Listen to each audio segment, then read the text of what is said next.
মিরসরাইয়ের বুক চিরে চলে যাওয়া এই ঢাকা চট্টগ্রাম মহাসড়ক এ জনপদের হাজার বছরের ইতিহাসের সাক্ষী।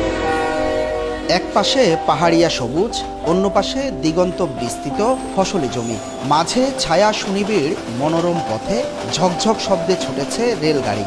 মিরসরাইকে পূর্ব পশ্চিমে দুই ভাগে ভাগ করে চলে গেছে ঢাকা চট্টগ্রাম মহাসড়ক।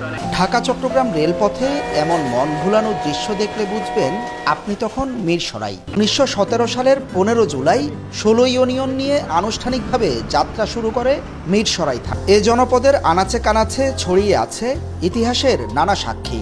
তার একটি মঘাদিয়ার এ জমিদার বাড়ি।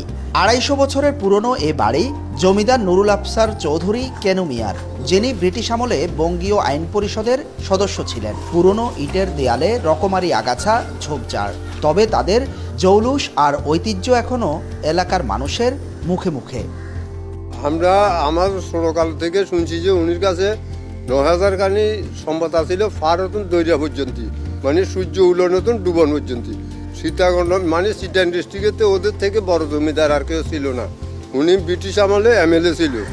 উনি সবসময় মানুষের সেবা শান্তি করতো, মানুষের ছোট মনে করতো না, সবাই এক সমান দেখতো, এক সমানভাবে আদর সমাদর করতো। মিরসরাইয়ের বেশিরভাগ গ্রাম এখনো ছায়া ঢাকা, শান্ত সুনিবিড়।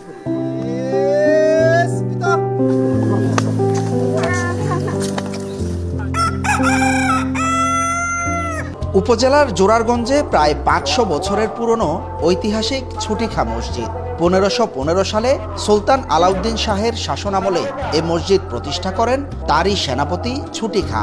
কোথাও চোখে পড়ে এমন দুরন্ত শৈশব আর কৈশোর। কাদামাটিতে বল নিয়ে শিশুদের ছুটে চলার এমন দৃশ্য আপনাকে নিয়ে যাবে অতীতে। মিরসরাই সদর সহ হাটবাজার ঘিরে এলাকা বলা চলে এখন অনেকটাই শহর।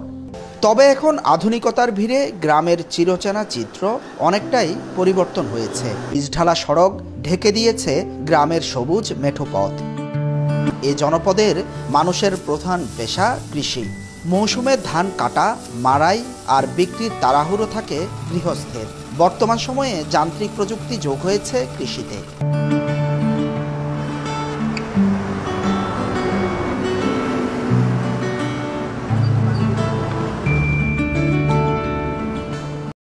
মুহুরী প্রজেক্ট। এখানে পাখির চোখে যত দূর দেখা যায় তত দূর ধরা পড়ে ছোট বড় শত শত জলাশয়। 2-3 একর থেকে শুরু করে কোনো কোনো জলাশয়ের আয়তন 30 একর পর্যন্ত।